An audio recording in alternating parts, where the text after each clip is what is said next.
Hello everyone, it's Dan Drake with Keller Williams Realty, and today we'll be doing the Wednesday weekly market wrap-up for Wednesday, October 11th, 2023. Now, just like last week, what we're going to do is we're going to talk about the four main counties in the northwest suburbs of the Chicagoland area. We're going to talk about Cook County, Lake County, McHenry County, and Kane County. And what we're going to do is we're going to talk about the houses that went under contract, the houses that just came on the market, and the houses that closed over the past week, so we can get a good idea of what's going on in the market from a week-to-week basis. Now, this past week, the new contracts, or the new listings, that hit the market over the past week, there's been over 3,584 homes hit the market, whereas last week we had about 3,396 homes. So as you can see, the market's slowly kind of ticking up a little bit, but when you look at our month supply of inventory for at least the whole Chicagoland area, we're still sitting at about 1.9 month supply of inventory. So it's been stable kind of over the past couple months, and really we should be in a normal market, we should be 2 to 3 times higher than what we are right now. Now, the homes that went under contract, we had about 1,772 homes went under contract this past week, as opposed to last week we had 1,697. So we actually had a little bit more of homes going under contract. Now, a lot of people ask me, they're like, well, who's buying a house with the rates the way they are? Well, a lot of people are. It's really the people that are buying right now, they foresee prices going up. They foresee interest rates going up. So the whole plan is they're buying now at the prices of today, because they know when the market goes down, or at least when the interest rates go down to hopefully around 6% by next year, then what's going to happen is that demand's going to come out and there's going to be more buyers. And when you have more buyers, again, there's going to be more competition. So then prices are going to get higher as well. So that's what everyone's banking on at this point. And also the closed, there's actually only 954 homes closed this past week, as opposed to 1,726. Now, part of the issue is when you look at kind of where we are in this week, it's really the beginning of the month. So when you compare last month, end of last month, where you had much more, almost twice as many homes closed as opposed to this week, the main reason is not the market, it's just the fact that last week ended on the end of the month, as opposed to this week is more the beginning of the month. Now, what I'm going to put up on the screen is going to be, we're going to compare closed homes as opposed from this year to last year.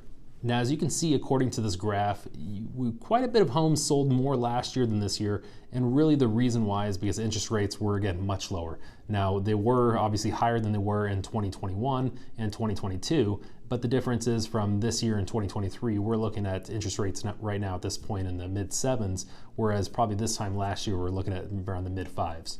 But the next interesting stat is when you look at the listings under contract, so this next slide here.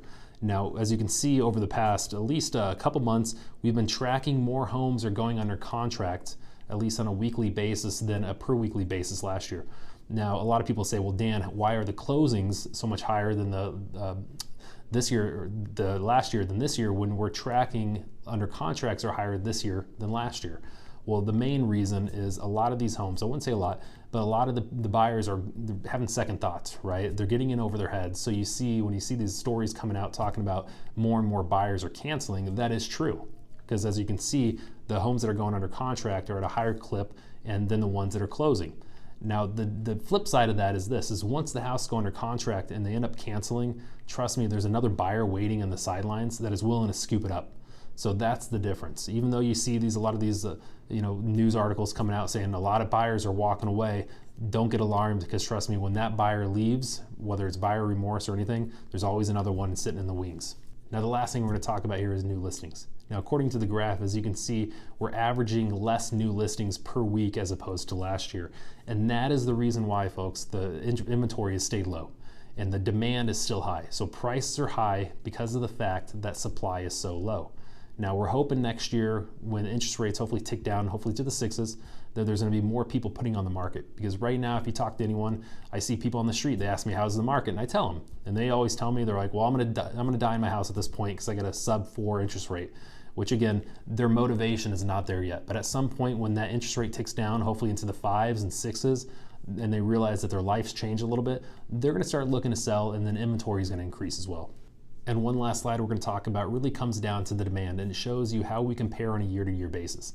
Now, if you look at the graph, we're actually still tracking higher throughout the entire year of the number of showings as opposed to last year. But last year, we had more people buy. Now, the difference is there's a lot of people, and this just shows you that the demand is out there. So the fact that we have more demand this year than last year, but we have less sales this year than last year, just shows you that there's a ton of pent-up demand. Now, if you look at the prior years, you can see 2021 and 2020, those demand obviously was through the roof. And the reason why, again, was COVID. Everyone is out there shopping at the time. So essentially what we did, we probably took about 5 years of demand and we crunched it down into a 1 or 2 year time period. So that's why the prices went crazy. And as you can see, a lot of people are out shopping. But we're tracking higher, which is a positive sign. So even though interest rates are higher, the market, a lot of people don't like to see the way the market is. The Fed is hoping that we can crash the market in total. But as you can see, the demand actually is higher this year than it was last year. And we do expect next year, the demand's gonna be higher next year than this year. So all in all, I do feel like we're in a situation here where we're looking at a 5+ year issue where we're looking at just a lack of supply. And with that, prices are going to maintain high unless you foresee houses start being 3D printed, or you foresee a lot of people start foreclosing or being forced to sell, which again, we'll talk about another time on how much equity people actually have on their house. This is not going to be a short-term issue. This is going to go on for the next 5+ years. So again, if you're sitting on the sidelines waiting to buy or even waiting to sell, there's no better time now than to actually put your house on the market, because I'm telling you, in about 5 years from now, you're gonna wish you came back to 2023 and you made that deal.